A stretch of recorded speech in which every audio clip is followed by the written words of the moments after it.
What does "every Jewish mother will die," a fact many are not exactly famous for playing down mean?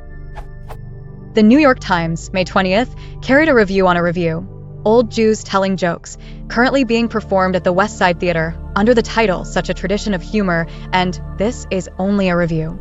I was unable to get the idea of its beginning line. Every Jewish mother will die, a fact many are not exactly famous for playing down, but the Jewish mother joke will live forever. What is the plain English for "a fact many are not exactly famous for playing down," which looks to me somewhat winding? The associated question. The beginning block of the article ends up with the following line. The show, whose title has as firm a grasp on its audience's desire as Girls Gone Wild, is a winning concept executed deftly with affection. Would it kill you to pay a visit? I guess, would it kill you to pay a visit simply means, why don't you try to pay a visit? Is, would it kill you to do something, a popular phrase to substitute for recommending somebody to do something?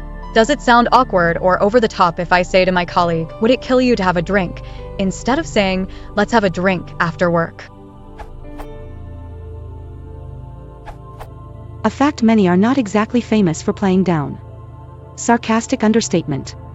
The implication is that Jewish mothers put guilt trips on their kids with statements like, one day I'll be dead, then you'll wish you could pay me a visit.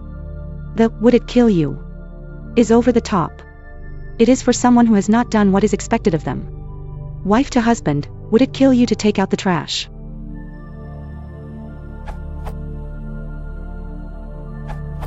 I'll take a stab at part 2 of your question. As you might have guessed, would it kill you to do X? Is a bit stronger than asking why don't you do X. The implication is that a person is reluctant to do something for some reason, perhaps they are too busy, or they have some other reason that they've avoided doing something that really shouldn't be that big of a deal. So the only reason you'd say, would it kill you to have a drink, would be if such an outing was long overdue. If you and Bob had mentioned going out after work sometime, and several months passed, and it just never worked out, then you might say, gee, Bob, would it kill you to go out for a drink? It's often used mother to son to mean, it's been so long since you visited me, do you think it's too much to ask for you to stop by and see me every once in a while? It implies the mother isn't being visited as much as she would like, and perhaps the son is acting ungrateful for all the sacrifices the mother endured while she was raising her son. This article might be worth reading as well. Wikipedia entry on the Jewish mother stereotype.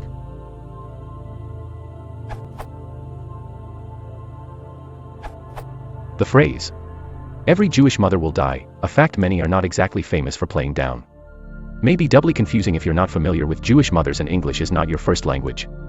There are two tricks going on here. There is a figure of speech here known as litotes. By denying that they play it down, the author is affirming that they play it up. The Jewish mother stereotype has these women guilt-tripping, in this case by playing on their age and infirmity to get others, e.g., their sons, to pay attention to them, say, to visit.